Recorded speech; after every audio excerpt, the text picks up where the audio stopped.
संतांनी काय केलेलं आहे, प्रत्येक संतांनी अभंग लिहिले. का बरं त्यांनी अभंग लिहिले? कारण त्यांची स्थिती कधीही भंग झालेली नव्हती.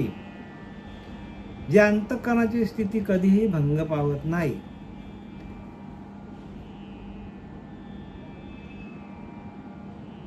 काय सांगायचे समजून घ्या. ज्याच्या अंतःकरणाची स्थिती कधीही भंग पावली जात नाही, ज्यांच्या अंतःकरणाचा भाव अखंड भगवंताच्या चिंतनामध्ये, भगवंताच्या नामस्मरणामध्ये, भगवंताच्या सान्निध्यामध्ये सातत्याने ते चिंतन अखंड चाललं की माणसाच्या हृदयामध्ये परिवर्तन होतो. आणि त्याला म्हणतात हृदय परिवर्तन. काय म्हणतात? परिवर्तन कुठे व्हायचंय? परिवर्तन हृदयामध्ये व्हायला पाहिजे. आणि म्हणून माऊलींनी पहिल्याच अध्यायात सांगितलंय, जैसा तैसा हृदयामध्ये रामू असता सर्व सुखाचा रामू, की भ्रांताशी काम विषयावरी तैसा हृदयामध्ये रामू. भगवंत कुठे? हृदयामध्ये. हृदय असतो नारायण. आणि म्हणून हृदय परिवर्तन व्हायला पाहिजे. प्रत्येकाचं हृदय परिवर्तन व्हायला पाहिजे. परिवर्तन बाहेर होऊन काही फायदा नाही होणार. परिवर्तन हृदयामध्ये व्हायला पाहिजे. हृदयामध्ये परिवर्तन झाला की जी अंतःकरणाची स्थिती आहे, हरिनामाची स्थिती आहे, त्या नामाचा जो भाव आहे तो आपल्या अंतःकरणातून आपल्याला सोडून जात नाही. अंतघटिका जरी आपल्या जायची आली, अंतकाल जरी आपल्याला जायचा आला, म्हणजे पर्यानकाली ती स्थिती ही ढळली जात नाही. आणि ती स्थिती आपल्याला टिकून धरायची असेल तर प्रत्येकाने शास्त्र वाचा, निरूपण ऐका, ध्यान करा. अंतःकरणामध्ये सातत्याने अंतःकरणाकडे संतांचे विचार, संतांनी दिलेली प्रमाण आणि त्या प्रमाणातून आपल्याला झालेला बोध, प्रत्येक प्रमाणातून आपण जर सातत्याने चिंतन केलं तर आपल्या प्रत्येकाच्या अंतःकरणाची अशी स्थिती होते की ती स्थिती कधीही ढळत नाही. आणि तो एक आनंद आहे, न सरे न विटे असा एक आनंद आहे. आणि त्या आनंदामध्ये आपल्याला आनंदाच्या भरात गेल्यावर आपल्याकडे अशी अवस्था होते, प्रत्येक माणसाच्या अंतःकरणाची, प्रत्येक साधकाच्या अंतःकरणाची अशी स्थिती होते की ती स्थिती कधीही भंगली जात नाही. आणि जी स्थिती भगवंताच्या नामस्मरणाशिवाय जराही बाजूला जात नाही. आणि ती स्थिती काय करते? कधीही भंगली जात नाही. आणि म्हणून त्या स्थितीतून प्रत्येक संतांनी अभंग लिहिले की ज्या अभंगाचा, ज्या स्थितीचा कधीही भंग होत नाही. आणि ती संतांची शास्त्र की जे भगवंताच्या नामस्मरणापासून कधीही विचलित झाले नाही, ढळले नाही. अखंड चिंतन त्यांनी केलं भगवंताचं. आणि त्या स्थितीतून आलेले अनुभव त्यांनी, या संतांनी या अभंगांमध्ये, वाङ्मयामध्ये लिहून ठेवलं. आणि त्या संतांची झालेली स्थिती, ती स्थिती आपल्याला जर आपल्या अंतःकरणामध्ये आणायची असेल, तर आपल्याला आपलं हृदय परिवर्तन करायचं असेल तर आपल्याला संतांची शास्त्र वाचली पाहिजे. आणि सातत्याने घेऊन बसायचं बरं का, उघडेच ठेवायचे टेबलावर. ग्रंथ कधीही बंद करायचे नाही, बांधून कधीच ठेवायचे नाही. बांधले ग्रंथ बांधले की आपण बांधला गेलो, आपण बाजूला झालो. बघा ना, एखादी वस्तू आहे तिला आपण बांधून ठेवली तर काय होतं, तिला धूळ लागतो, तिला वालवी लागते. मग तसं हे ग्रंथ बांधून ठेवायचे विषय आहेत का? ग्रंथ सतत टेबलावर ठेवा आणि तुम्ही त्याच्याशी एकरूप व्हा. त्या ग्रंथामध्ये काय लिहिलं ते बघा, चालून बघा सारखं सारखं. पहिला अध्याय काय सांगतो, दुसरा अध्याय काय सांगतो, तिसरा अध्याय काय सांगतो, चौथा अध्याय काय सांगतो. प्रत्येक अध्यायातल्या 2-2, 4-4 ओव्या जरी पाठ झाल्या तुमच्या, प्रत्येक अध्यायातल्या 10-10 ओव्या पाठ झाल्या तर तुमचा अध्याय पूर्णपणे तुमच्या मनामध्ये, तुमच्या बुद्धीमध्ये, तुमच्या चित्तामध्ये घर करून बसेल. आणि एकदा का आपल्या चित्तामध्ये या संतांचे विचार बरं का, त्यांनी लिहून ठेवल्यात ओव्या, या ओव्या जर आपण आपल्या चित्तामध्ये साठवून ठेवल्या तर मग आपल्याला निरूपण, प्रवचन, कीर्तन आणि लोकांपर्यंत जाण्याचा एकमेव मार्ग, शांतीचा मार्ग, आत्मचिंतनाचा मार्ग, एकमेव मार्ग असेल तर संतांनी लिहिलेलं हे वाङ्मय वाचून लोकांपर्यंत त्याचा मतितार्थ सांगता मतीमध्ये भगवंताचं दर्शन कधी होईल हे आपल्याला माहिती पण पडत नाही. पण मतीचा अर्थ पाहिजे बघा, मतीतून निघालेला अर्थ म्हणजे मतीतून म्हणजे आपल्या मन, बुद्धी, चित्त आणि चैतन्य या अंतःकरणाचे 4 भाग आहेत. ह्या 4ही भागातून आपल्याला सातत्याने जर आपण चिंतन केलं, वाचन केलं, मनन केलं तरच आपल्याला ह्या ग्रंथांचा अर्थ कळेल. आता आपल्याला या ज्ञानेश्वरीमधील अध्याय 8वा आणि हा अध्याय सातत्याने आपल्याला आठवायला लागेल. कारण काय, नाव काय याचं? अक्षर ब्रह्म, की ज्याचा कधीही क्षर होत नाही. ते असं ते ब्रह्म आहे की त्या ब्रह्माचा कधीही नाश होत नाही. आणि ते ब्रह्म आपल्याकडं कसं आहे आणि कसं येतं हे ज्ञानोबाराया सांगतात आपल्याला. पण आता जो आपल्याला 15वा आपला श्लोक चाललेला आहे आणि त्यातली ओवी क्रमांक किती आहे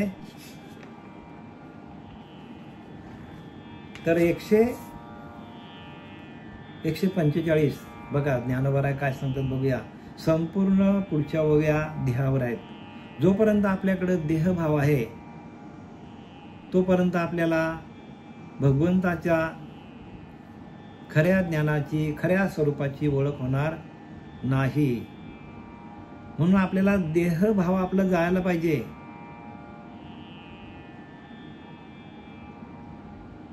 आपण हा जो देह घेऊन आलेला आहोत, देह आपल्याला मिळालेला आहे, हा देहच कसा आहे तर हा जन्म कसा आहे तर जन्म दुःखाचा अंकुर लिहिला आहे. म्हणजे प्रत्यक्ष दुःखाचा अंकुर आहे. प्रत्येकाचा जन्म आहे तो दुःखाचा अंकुर आहे. आणि त्या अंकुराला अंकुर जर मोठा झाला तर त्याला दुःखाचीच पाले येतात, पालवी येतो, दुःखाचीच फुले येतात, दुःखाचीच फले येतात त्याला. म्हणून जन्म दुःखाचा अंकुर, जन्म शोकाचा सागर. बघा माणूस शोक करायला लागला तर सागरासारखा म्हणजे असा कितीतरी त्या मायेमध्ये अडकून जातो आणि शोक करतो माणूस या देहाच्या माध्यमातून. तरी त्याला कळत नाही का, कारण तो मोहामध्ये अडकलेला आहे. आणि त्या व्योमहामध्ये, प्रत्येक मोहामध्ये हा मनुष्य देह अडकून जातो. आणि अडकून गेल्यामुळे त्याला आपलीच ओळख नाही, आपल्याच स्वरूपाची ओळख होत नाही. मग आपल्या स्वरूपाची ओळख होण्यासाठी हा नरदेह मिळालेला आहे. पण आपण ह्या प्रपंचामध्ये अडकून जातो. जन्म भयाचा डोंगर चढे नायसा. भयाचा डोंगर आहे हो. बघा ना, प्रत्येक माणसाला भीती आहे. जनावरांना, पक्ष्यांना एक दुसऱ्यापासून भीती आहे. आपल्याला तरी ठीक आहे, माणसाला झोपायला एसी आहे, फॅन आहे, घर आहे. पण बाकीचे पशुपक्षी ते जंगलातच असतात आणि सारखं माणूस एक दुसऱ्याला खातात. ते एक दुसऱ्याला काय करतात, मारून खातात. आणि प्रत्येकाच्या अंतःकरणामध्ये भीती आहे. म्हणून भयाचा डोंगर चढेनासा. कर्म जन्म कर्माची आठणी, जन्म पातकाची खाणी. पातकाची खाणी म्हणजे कितीतरी प्रकारचे पाप ह्या अनेक जन्मामध्ये ह्या देहाकडून झालेले आहेत. म्हणून जन्म पातकाची खाणीच्या खाणी आहेत, पापाची खाणीच्या खाणी आहेत. किती जन्मामध्ये आपण कुठल्या जन्मामध्ये होतो, त्याच्यामध्ये किती पाप झाली कोणाला माहित आहेत का? कोणालाच माहित नाही. जन्म काळाची जाचणी नीच नवी. जन्म काळाची जाचणी नीच नवी. प्रत्येक काळ काय करतो, माणसाला घेऊन जातो आणि दुसऱ्या जन्मात घालतो माणसाला. एक जन्म गेला की दुसरा जन्म, दुसरा जन्म गेला की तिसरा जन्म. म्हणजे काळाचा आपण काय आहोत, आपण काळाची खिचडी सांगितलंय, खिचडा, काळाचा खिचडा सांगितलाय. म्हणजे काळाच्या अधीने आपण आहोत. आपल्याला काळ ग्रासून घेऊन चाललेला आहे. आणि म्हणून लिहिलंय की नाही, नको नको मना गुंतू माया जाळी, काळ आला जवली ग्रासावया. काळाची हे उडी पडेल बा जेव्हा, सोडविना तुझला माय बाप. सोडविना बहीण, सोडविना भाऊ, पाठीची बहीण, शेजीची कामीन कामान ये. सोडविना राजा, देशीचा चौधरी, अनेक सोयरी भली भली. कोणी सोडू शकत नाही आपल्याला. मग तुकाराम महाराज सांगतात, तुका म्हणे एका चक्रपाणी वाचून या, न सोडवी कोणी. आपल्याला आपला भगवंतच आपल्याला सोडू शकतो. बाकी आपले नाते गोते, भाऊ बहीण, बायको, राजा कोणीच आपल्याला सोडू शकत नाही. का तर आपण देहबुद्धीवर आहोत. आपण देहबुद्धीवर आहोत आणि देहबुद्धी जोपर्यंत जात नाही तोपर्यंत आपल्याला आपली ओळख होणार नाही. आणि म्हणून इथं काय सांगतात, वाचूया आता. जे भुलीचे भरीव, जे विकल्पाचे ओतीव, किंबहुना पेव विंचवाचे. जे भुलीचे भरीव म्हणजे भ्रमाने संपूर्ण शरीर काय झालेलं आहे, भ्रमाने भरलेले आहे. प्रत्येकाला भ्रम झालेला आहे, हे शरीर माझं आहे. आणि सद्गुरू काय करतात, ती भ्रांतीच घालवतात, जेणे भ्रांतीपासून हिरतले आणि गुरुवाक्य मन धुतले. हे सगळं जे आहे, सगळ्या गोष्टी आपल्याला ह्या देहाला, तुम्हाला देहाची ओळख घेण्यासाठी, देहाला तुम्हाला मुक्त करण्यासाठी सगळ्यात एकच मोठं आपल्या आयुष्यामध्ये एकच मोठं आपल्याला काम करायला पाहिजे. आणि ते म्हणजे श्री गुरुला शरण जायला पाहिजे. श्री गुरुला शरण गेल्याशिवाय प्रत्येकाला या मनुष्य देहाचं महत्त्व, आपल्याला कशासाठी देह मिळालेला आहे हे कळत नाही. आणि सद्गुरूच आपल्याला ह्या संपूर्ण देहाच्या जन्म मरणाच्या दुःखातून बाहेर काढू शकतात. आणि म्हणून सद्गुरू वाचूनी सापडेना सोय, म्हणून धरावे पाय आधी आधी सद्गुरूंचे. खूप महत्व आहे सद्गुरूंना. जिकडे जाल तिकडे तुम्हाला सद्गुरूंशिवाय कोणी बोलतच नाही. म्हणून जीवनाला येऊन माणसाने गुरु करायला 100% पाहिजे. त्याशिवाय पुढची वाटचाल कोणालाच मिळणार नाही. जे भुलीचे भरीव म्हणजे भ्रमाने भरलेलं, पूर्ण शरीरच भ्रमाने भरले हो. प्रत्येकाला भ्रम झालाय, हे शरीर माझं आहे, ही प्रॉपर्टी माझी आहे, ही गाडी माझी, बंगला माझी, मुलं माझी, बायका माझी. आणि म्हणून नाथबाबांनी सांगितलंय की बाबा जे काय दिसतं, ही मुलं, ही बालं, हे नातवंड, ही पंतवंड ही आपली नाही आहेत का? आपणच 2 दिवसाचे धनी आहोत. एक दिवस आलं, एक दिवस जाणार. इथे मृत्यू लोक आहे. या मृत्यू लोकामध्ये कोणालाही राहता येत नाही. याचं नावच मृत्यू लोक आहे. मर्त्य लोकामध्ये आले. प्रत्येक माणूस मृत्यूच्या जबड्यामध्ये जाणार आहे. कशामध्ये जाणार आहे? मृत्यूच्या जबड्यामध्ये प्रत्येकाला जावं लागेल. आणि म्हणून आपण सावध व्हायला पाहिजे प्रत्येकाने. ज्याने त्याने सावधता बाळगा. सावधता बाळगली तरच आपलं पुढं जीवन आहे. सावध कशाविषयी? तर हा देह आपल्याला मिळालेला आहे.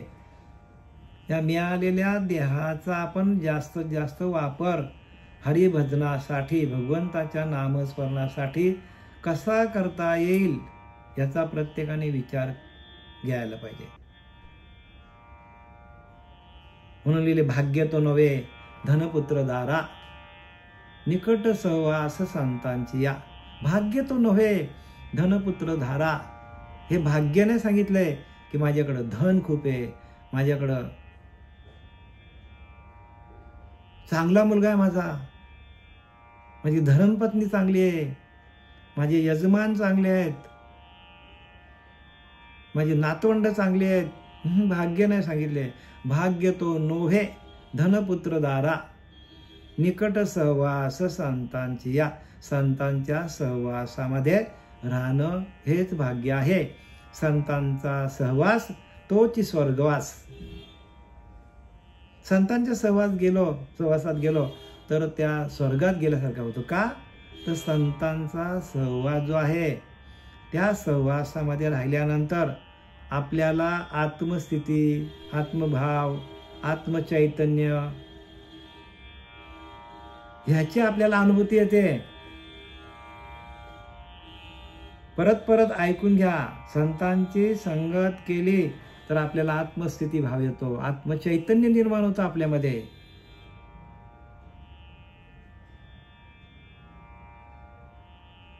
आत्मा अनुभव येतो, आत्मसुख लाभतो आणि शांती, समाधान, सुख. नामचिंतनाचं वैभव, नामाचं चिंतन हाच वैभव आहे आपल्याकडे.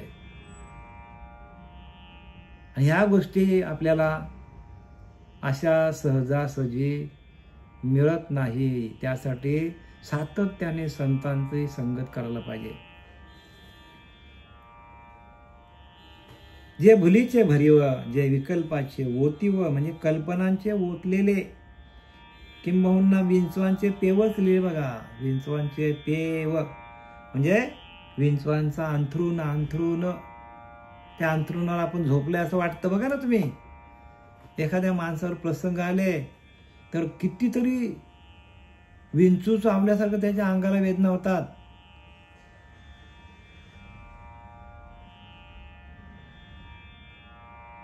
आणि ह्या अनुभूती ज्या आहेत या अंतकाली ज्याला अनेक ज्या देहाकडून अनेक प्रकारची वाईट कृत्य झालेली आहेत, अशा माणसाला अंतकाली त्याचा अनुभव येतो.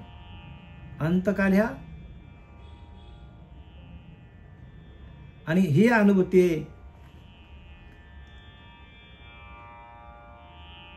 अनुभूती, प्रत्येकाला अंतकाली येते. म्हणून अंतकाल आहे कठीण प्राण्या भजरे गोविंद गोविंद. आताच सुरुवात करा. कारण त्यांनी लिहिलंय की संत सांगतात की एकदा तुम्ही नाम जपलं तर कोटी जन्माचं पुण्य तुमच्या पदरात पडेल. आणि जर आपण ते नामस्मरण केलं नाही तर अंतकाली एका रोमाच्या ठाई सहस्र विंचवाच्या वेदना पाही सहज वाचा खुंटली जाई. कैसे म्हणाल राम गा. कसं म्हणाल राम?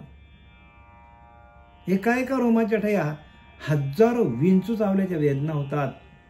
इथं तेच लिहिलंय, विंचवांचे पे व जसा का आपण विंचवांच्या त्या अंथरुणावर आपण झोपलोय ना, ते विंचू आपल्याला चावतात. बघा, एका विंचवाचा डंख एवढा मोठा असतो, असे हजारो विंचू चावल्याची वेदना होते. हे आता आपण आपल्याला सावध केलेलं आहे बरं का. संतांनी आपल्याला सावध केलेलं, पण आपण सावधता बाळगत नाही ना. हाय दिवस चाललाय आपला, लोटतो दिवस. आपण एक एक दिवस आला चाललाय, दिवस आला, रात्र आली, झोपलं, सकाळी उठली, असे किती दिवस आले, किती दिवस जाऊ दे, किती जन्म आले, किती जन्मामध्ये आपल्याला त्रास झालेला आहे, आपल्याला तर आठवत नाही. किती जन्म झाले दातारा, आपल्यालाच माहित नाही हो. आपल्याला तारणारा भगवंत आहे, पण आपल्याला मागच्या जन्मामध्ये आपल्याला काय काय त्रास झालाय, काय काय आपण भोगलाय, कुठे होतो, आपल्याला काही आठवत नाही. पण संतांच्या वचनावर आपल्याला विश्वास ठेवावा लागेल, कारण संतांनी लिहून ठेवलंय किती जन्म झाले गणित नाही दातारा, किती जन्म झाला फेरा गणित नाही की दातारा, असं संतांनी लिहून ठेवले. गणित नाही, अगणित जन्म घेतल्यात आपण. किती जन्म झाला फेरा गणित नाही जी दातारा, असं लिहून ठेवलं संतांनी. आपल्याला हिशोब करता येणार नाही, एवढं संतांनी लिहून ठेवले. आणि म्हणून ह्या जन्म मरणाच्या आपल्याला फेऱ्यातून मुक्ती पाहिजे असेल तर आपल्याला हे सगळं देहभाव आपला जायला पाहिजे. आणि देहभाव गेल्या गेल्या आपल्याला आत्मतत्वाची अनुभूती येते आपल्याला, पण आपण देहभाव जातच नाही आपला ना. आणि देहभाव घालवण्यासाठी संतांना शरण जायचं असतं. संतांना शरण कशाला जायचा? आपला देहभाव. मी देह म्हणता कोटी ब्रह्महत्या. आपण देह हाव तसा जर विचार केला तर कोटी ब्राह्मणांना मारल्याची हत्या होईल. मी देह म्हणता कोटी ब्रह्महत्या. आणि इथं तेच सांगितलंय की आपण देह आहोत हा आपला भ्रम झालेला आहे. आणि तो भ्रम काढणारा श्री गुरु जोपर्यंत जीवनात येत नाही, दुसरं काहीच नाही बरं का. आपला देहभाव आहे ना, तो जात नाही. आपला देहभाव म्हणजे अहंकार. थोडक्यात आपला अहंकार जोपर्यंत जात नाही तोपर्यंत आपल्याला ह्या गोष्टी कळणार नाही.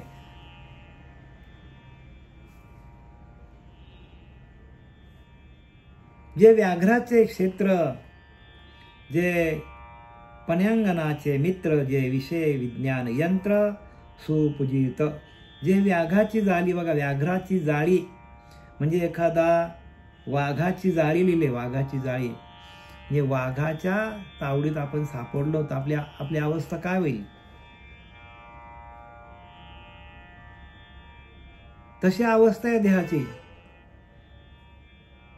जे वाघाची जाळी, जे वेश्यांचे मित्र, म्हणजे मनाला वेश्यांप्रमाणे मोह घालणारे. शरीर कसं आहे? शरीरच काय करतो? मनाला मोह घालतो. शरीर भाव आहे तोपर्यंत आपल्याकडे मोह आहे. शरीर भाव तोपर्यंत आपल्याकडे विषय आहेत. शरीर भाव आहे तोपर्यंत आपल्याकडे विषय आहेत, तोपर्यंत गुण आहेत. शरीराचा भावच निघून गेला. आणि म्हणून संतांनी काय केलं? शरीर भाव नष्ट करण्यासाठी घरदाराचा त्याग करून टाकला. आणि काही संतांनी घरातच राहून, काही संतांनी घरातच राहून भगवंताच्या भजनानंदामध्ये गेले आणि देहाचा निराश करून टाकला, देहाचा विसर पडला. त्या भजनानंदामध्ये गेल्यानंतर देहाचा विसर पडतो. आणि असं थोडं थोडं विसर पडत या 8 प्रहरा माझारी मोटके निमिष बरे देत जाये. मग पुण्य होऊन जायसे शशीबिंब दिसन दिसे, हरपत ऐसे नाहीच होय. म्हणजे पुनवेचा चंद्र जसा हळूहळू प्रकाशित असतो, हळूहळू काय होतो? कमी कमी कमी कमी कमी नाहीसा होतो.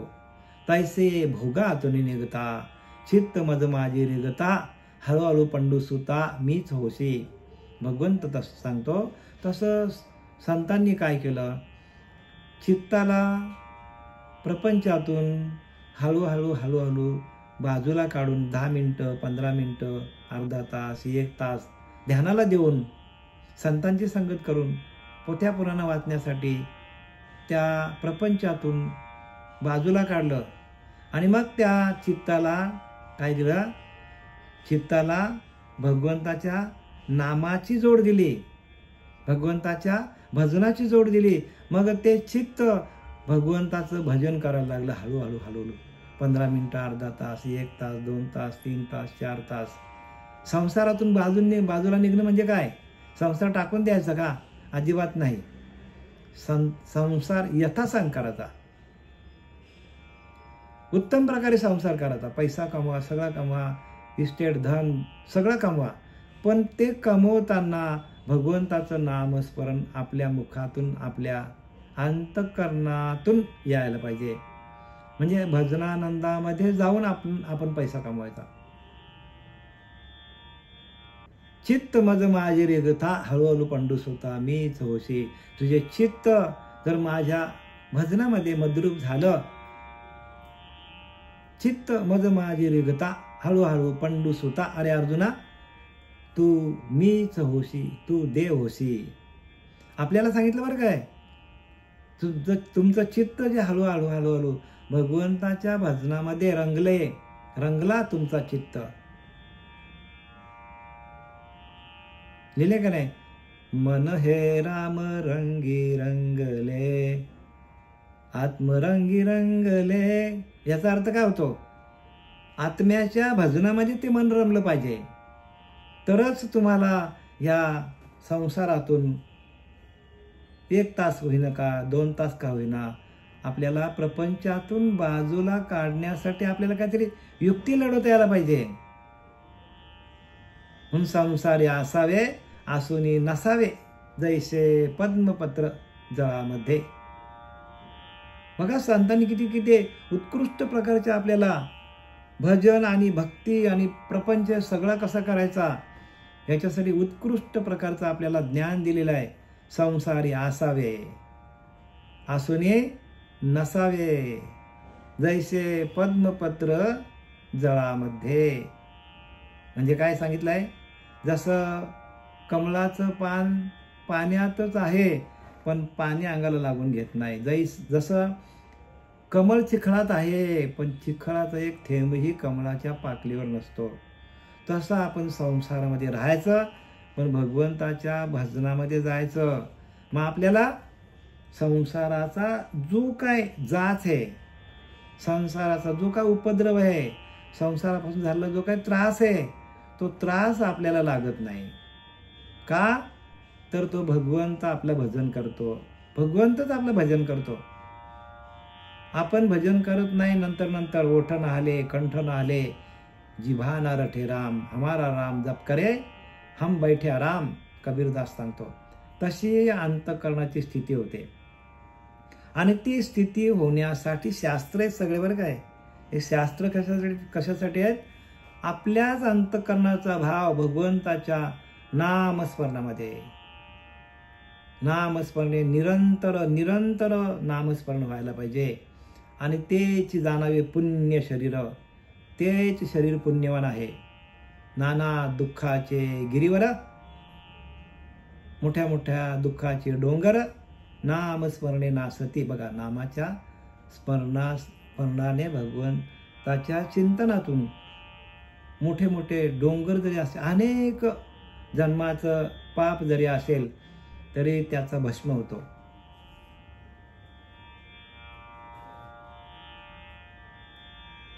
जे वाघाची जाळी, जे वेशांचे मित्र म्हणजे मनाला वेशाप्रमाणे मोल घालणारे, जे विषय जाणण्याचे उत्तम यंत्रच होय. बघा, शरीराला काय उपमा दिलेला आहे, विषय जाणण्याचे उत्तम यंत्र.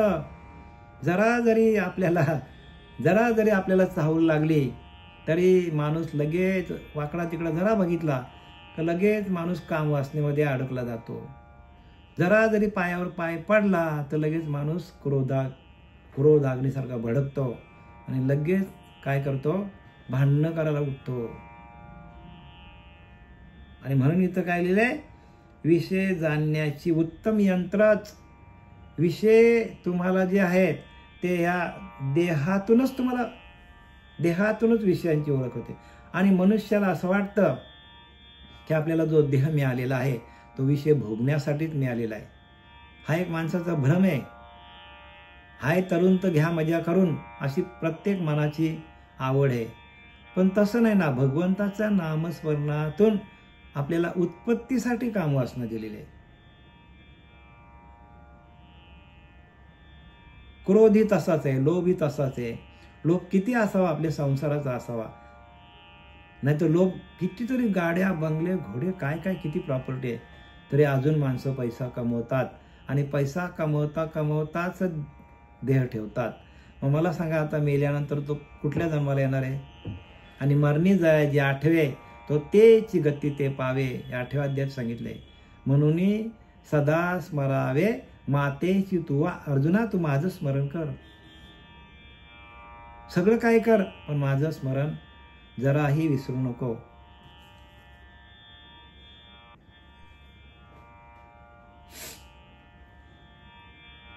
जे लावेचा कळवला, निवालिया विशोधकाचा गळाला, हे विश्वासुवा अंगवळा संवचोराचा, जे जखिनीच्या दयेचे ठिकाण व विषयरूपी थंड पाण्याचा घोट, जे स्नेहभावाने वागणाऱ्या चोराच्या बलकट विश्वासाप्रमाणे होय. जे जखिनीच्या दयेचे ठिकाण.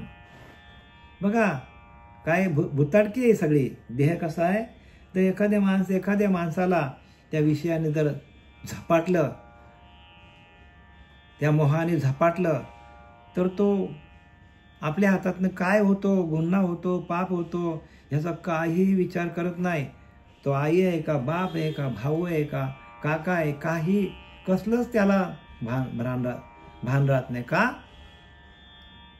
तर त्याच्या अंगामध्ये तो भूत संचारला जातो विषयांचा.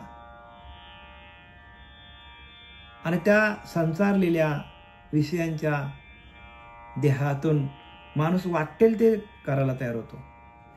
आणि शेवटपर्यंत त्याला कळत नाही की आपल्या हातातनं झालेले जे काय पाप आहेत, जे काय कर्म आहेत, ते चुकीचं आहेत. कारण त्याला झपाटलेलं आहे. हो, काय केलेलं आहे, जखिनीच्या दयेचे ठिकाण. आणि पुढं विषयरूपी थंड पाण्याचा घोट. विषयरूपी थंड पाणी कोणाला आवडत नाही? थंड पाणी सगळ्यांना आवडतं.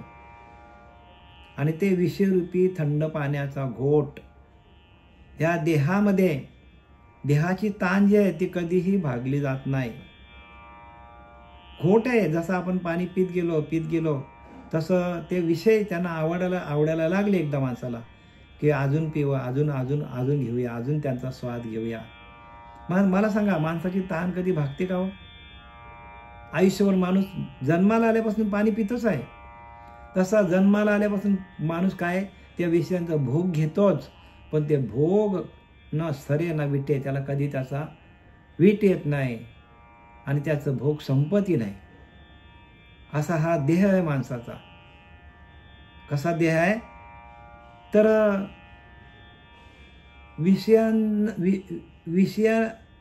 विषयांना बळी पडलेला हा देह आहे.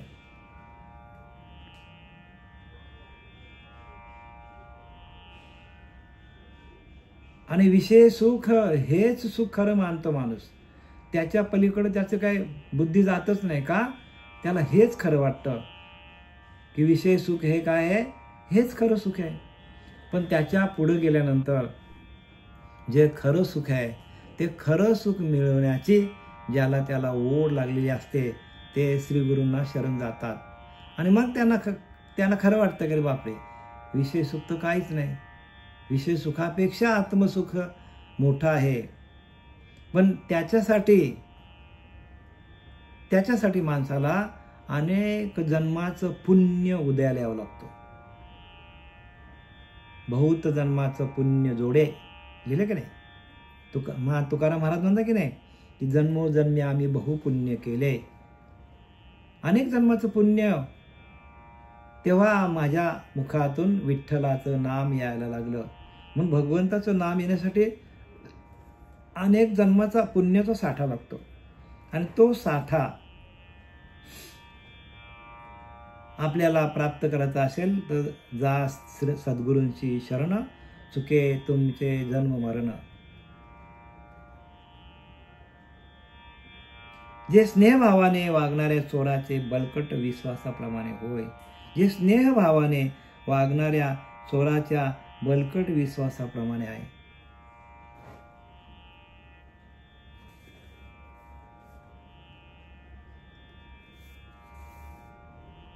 जे कोढियांचे खेव, जे काळसर्पाची मार्दव, ते गोरियेचे स्वभाव गायन जे कोडाने ग्रस्त झालेल्या मनुष्याचे आलिंगन, जे महाविषारी सापाच्या अंगाप्रमाणे मऊ, पण जे पारध्याच्या साहजिक गायनाप्रमाणेच मधुर. या संपूर्ण देहाला जे काय आपल्याला आता या ज्ञानोबारांनी जे शरीर जे आहे त्या शरीराबद्दल काय काय लिहून ठेवले बघा संतांनी. आणि ते शरीरच आपल्याला खरं वाटतं. शरीरच आपल्याला खरं वाटतं. शरीर जे काय मिळाले आपल्याला ते पाप पुण्य समम कृतम नरदेह योनिस जायचे. म्हणजे नरदेह योनीला येण्यासाठी पाप आणि पुण्य हे जेव्हा समसम होतात, पाप पुण्य समासमी तरीच जोडे नरदेह योनी. म्हणजे नरदेह आपल्याला तेव्हाच मिळतो की 50% पाप आणि 50% पुण्य ज्याच्याकडे जमा झालेला आहे त्यालाच हा नरदेह मिळतो. आणि हा नरदेहाला येऊन आपण काय करायला पाहिजे की ज्या आपल्याकडनं 50% जे काय आपल्याकडनं पाप बाकी झालेला आहे त्या पापाचा साठा नष्ट करण्यासाठी आपल्याला नरदेह मिळालेला आहे. आणि त्या मिळालेल्या नरदेहातून सातत्याने आपल्याला भगवंताचं नामचिंतन कसं करता येईल, भगवंताचं नामस्मरण सातत्याने आपल्या अंतःकरणामध्ये कसं चालू राहील सातत्याने, याची प्रत्येकाने दखल घ्यायला पाहिजे. आणि ती दखल घेण्यासाठी संतांची संगत पाहिजे, ग्रंथांचं वाचन पाहिजे आणि आपल्याला ध्यानधारणा पाहिजे. ध्यानाच्या माध्यमातून आलेली अनुभूती संतांनी प्रत्येकाने लिहून ठेवलेली आहे आणि तशीच्या तशी आपल्याला अनुभूती येते संतांचे ग्रंथ वाचले तर. पण पहिल्यांदा आपण काय करायला पाहिजे, भगवंताचं सातत्याने चिंतन करायला पाहिजे. आणि ते चिंतन करता करता आपल्या अंतःकरणामध्ये जो भाव तयार होतो तोच भाव आपल्याला या संतांनी वाङ्मयामध्ये लिहून ठेवलेला आहे. झालेली सेवा आपले सच्चिदानंद सद्गुरू पांडुरंग देवकर बाबा, श्रीपाद बाबा, सच्चिदानंद सद्गुरू श्रीपाद बाबा, सच्चिदानंद सद्गुरू रामदास बाबा, नारायण बाबा, नाना बाबा यांच्या चरणी समर्पित करत आहे. पुंडलिकावरती हरी विठ्ठल, श्री ज्ञानदेव तुकाराम पंढरीनाथ भगवान.